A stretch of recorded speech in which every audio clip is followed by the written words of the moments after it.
President Bidya Devi Bhandari reshuffled the cabinet last night following Prime Minister KP Sharma Oli's recommendation. There are a few new faces in the cabinet, as some have been relieved from their positions while others have been shifted to different portfolios. Meanwhile, some ministers have continued in their respective portfolios. Good morning, I'm Abhidesh Shrestha, and these are the headlines of the hour. Prime Minister KP Sharma Oli announces the new Council of Ministers, oath of office and secrecy scheduled to be administered today.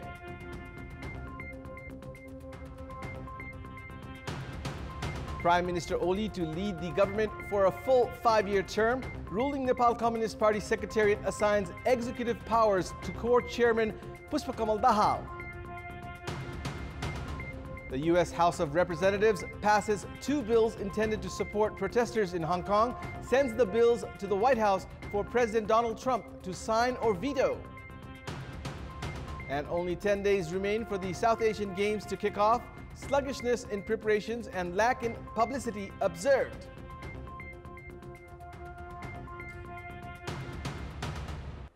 Let's begin with the national political updates.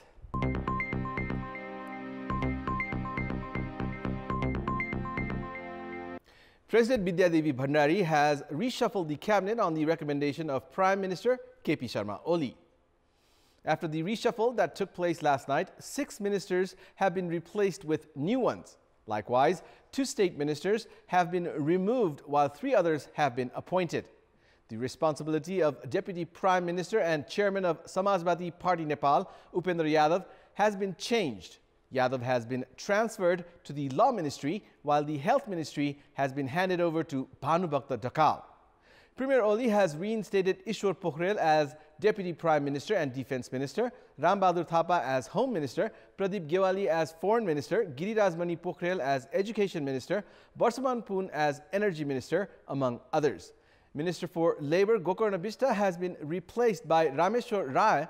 Minister for Federal Affairs and General Administration Lal Babu Pandit has been replaced by Hridesh Tripathi. Minister for Fiscal Infrastructure Raghubir Maset has been replaced by Basanta Nemwang. Minister for Agriculture Chakrapani Khanal has been replaced by Ghanshyam Bhushal. Minister for Industry, Commerce and Supplies Matrika Prasad Yadav has been replaced by Lekhraj Bhatta. And Minister for Women, Children and Senior Citizens Thammaya Thapa has been replaced by Parvat Gurung. The swearing-in ceremony of the newly appointed ministers has been scheduled for today. The ruling Nepal Communist Party co-chairman Pushpakamal Dahal has been given executive powers 18 months after the unification between the then CPN-UML and CPN-Maoist Center. The ruling party also decided to allow Prime Minister KP Sharma Oli to lead the government for a full 5-year term. Earlier, during the unification, Chairman duo Oli and Dahal had agreed on sharing the government's leadership. It may be recalled that the ruling party had suggested of handing over the party's executive role to co-chairman Dahal 3 months back, when Prime Minister and party co-chairman Oli had left for Singapore for medical treatment. Dahal had even called for a meeting then, however, could not chair the party's meetings. The party's secretariat meeting yesterday decided to hand over the responsibility of the party affairs to Dahal after a 3-hour-long meeting. However, the secretariat had decided that any party decision would need agreement from both the co-chairmen.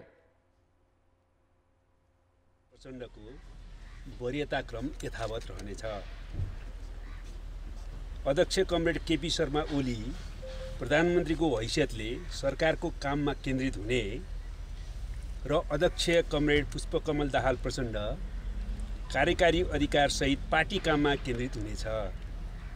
बैठक संयुक्त अध्यक्षतामा सञ्चालन हुनेछ, तर आम रूपमा बैठकको अध्यक्षता र सञ्चालन कमरेड प्रचण्डले गर्ने। प्रतिनिधि सभाको यस कार्यकालमा सरकारको नेतृत्व अध्यक्ष कमरेड केपी शर्मा ओलीले गर्ने र राजनीतिक स्थायित्वको सन्देश दिने। We'll take a short break here.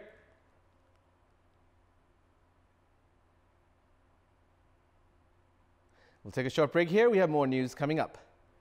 Welcome back. Contractors have repeatedly come under scrutiny of the public and the government for not being able to meet project deadlines. However, Consultants and project heads that oversee the delayed projects are yet to be taken action against. Implementing partners, consultants, and contractors are directly involved in development projects that are funded by donor agencies. Likewise, in government-funded infrastructure projects, an agreement is signed between the project office and the contractor. Last year, the Public Procurement Monitoring Office blacklisted 64 construction firms that had failed to meet project deadlines. However, it is not just the contractors that are at blame. The officers and consultants that oversee the project shoulder equal responsibility, as they are responsible of monitoring the quality and assessing the progress of a project. The officers are also responsible of making sure that the contractors complete their work on time. However, rather than acting against the contractors, the project officers readily extend the project duration. कानुन निर्माण गर्ने ठाउँमा जो interest group हो त्यही नै बसेका हुन्छन्, ठेकदारहरू नै बसेका हुन्छन्। कन्फ्लिक्ट अफ इन्ट्रेस्ट भन्छ दुनियाँका विकसित मुलुकहरूले त त्यस्तामा त हुनै दिँदैन हैन। अब हामी कहाँ त्यसलाई चाहिँ सहज ढङ्गले ल्याउँछौँ। अब ठेक्का सम्बन्धी कानुन निर्माण गर्ने ठाउँमा हाम्रो ठेकदारहरू साथीहरू नै बसेका हुनुहुन्छ, त्यहाँ उहाँहरू नै सांसद हुनुहुन्छ। त्यो कुरा चाहिँ हाम्रो चाहिँ स्वीकार्यता बढ्दै गएको छ के। जबसम्म यस्तो कुराको स्वीकार्यता बढ्दै छ, कुनै जवाबदेही त लिनु पर्दैन हैन। तपाईको चाहिँ आयोजना प्रमुख हुन्छ, उसलाई कारबाही गर्ने अधिकार छ। त्यो ठेकदारको कुलले टाइममा काम गरेन भने ऊ कारबाही गर्न छैन, ऊ टुलुटुलु हेरेर बस्छ, वर्षौं हेरेर बस्छ।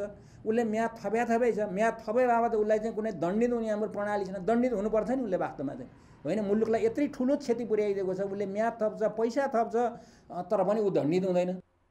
According to the Commission for the Investigation of Abuse of Authority, CIAA, around 1,800 infrastructure projects, including bridges and roads, are awaiting completion.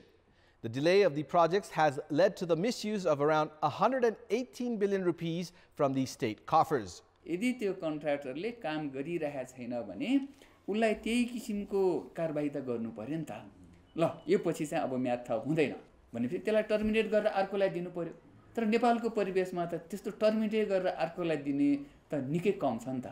भने त्यो चलनै नभएकोले कन्ट्र्याक्टरलाई एउटा के मनोबल बढ्यो भने यो समय बढ्दै गए पनि म्यादमा नथपे पनि फेरि थपिन सकिन्छ भन्ने खालको उनीहरूलाई पर्यो नि त। However, the government is yet to take action against officials that have contributed to the delay of the project. Experts say that if the government plans to end the delay of the projects, it must take action against everyone who is involved with the project delays. And it's now time for our segment Public Pulse, where you text us with your opinion. Public Pulse. And here's the question: why do you think officials have not been made responsible for the delay in development projects? Your options are A, unclear legal provisions, B, political protection, and C, influence of officials during policy formulation. The voting is on. Type NEWS, select your option A, B, or C, and send it to 34001 to share your opinion with us. And it's time now for the international updates.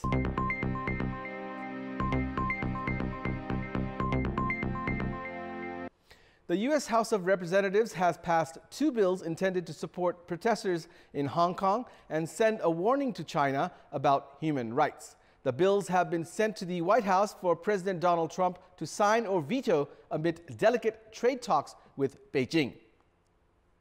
The House voted 417 to 1 for the Hong Kong Human Rights and Democracy Act, which had passed the Senate unanimously yesterday. Strong support for the measure had been expected as House members passed a similar bill last month.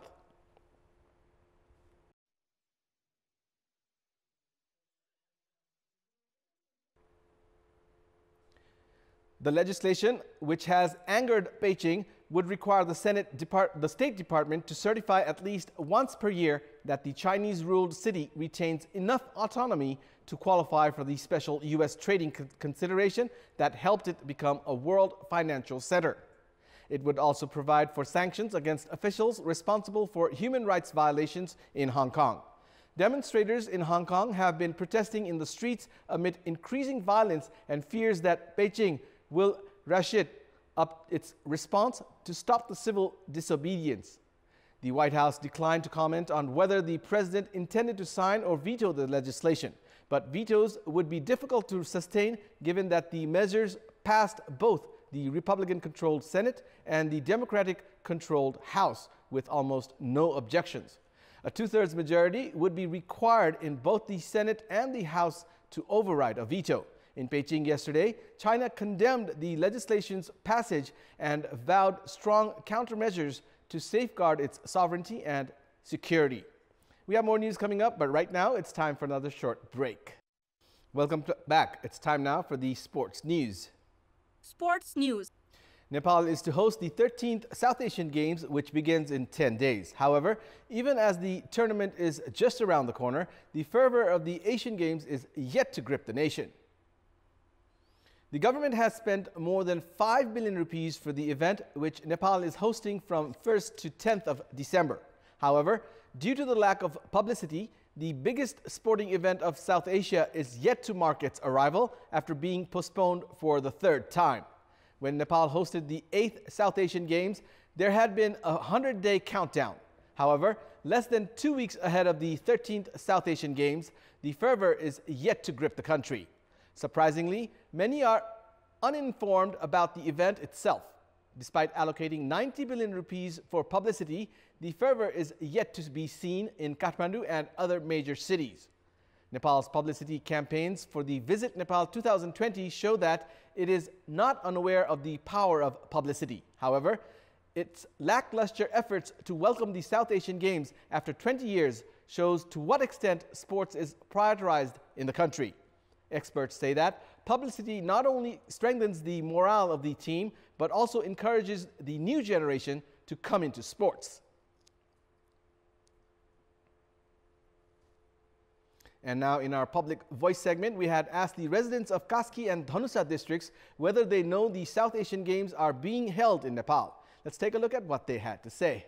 Public voice. दक्षिण एसियाको SAARC राष्ट्र अन्तर्गतको खेलकुद 9वटा खेलकुद चाहिँ पोखरामा हुने अरे भनेर चाहिँ सुन्नमा चाहिँ आएको छ हल्का फुल्का तर त्यसको बारेमा चाहिँ विस्तृत जानकारी मलाई थाहा भएन फुटबलमा त म सानैबाटको एकदम पारखी नै हो तर यसको बारेमा चाहिँ मलाई केही थाहा छैन अहिले चाहिँ पोखरामा हुने यो खेलकुदको विषयमा चाहिँ मलाई यति रूपमा मिडियाहरुमा पनि आएको पनि छैन मैले थाहा पाएको पनि छैन थाहा छ कि जनकपुरमा एसियन गेम 20 गतेदेखि कुस्ती हुन गइरहेको छ कहिले हो गेमहरु कहाँ हुन्छ त्योहरु केही हामीलाई थाहा छैन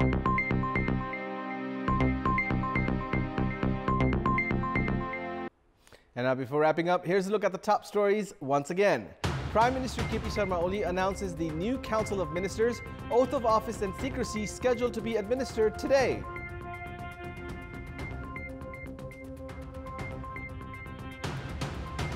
Prime Minister Oli to lead the government for a full 5-year term. Ruling Nepal Communist Party Secretariat assigns executive powers to co-chairman Pushpakamal Dahal. The U.S. House of Representatives passes 2 bills intended to support protesters in Hong Kong, sends the bills to the White House for President Donald Trump to sign or veto. And only 10 days remain for the South Asian Games to kick off. Sluggishness in preparations and lack in publicity observed.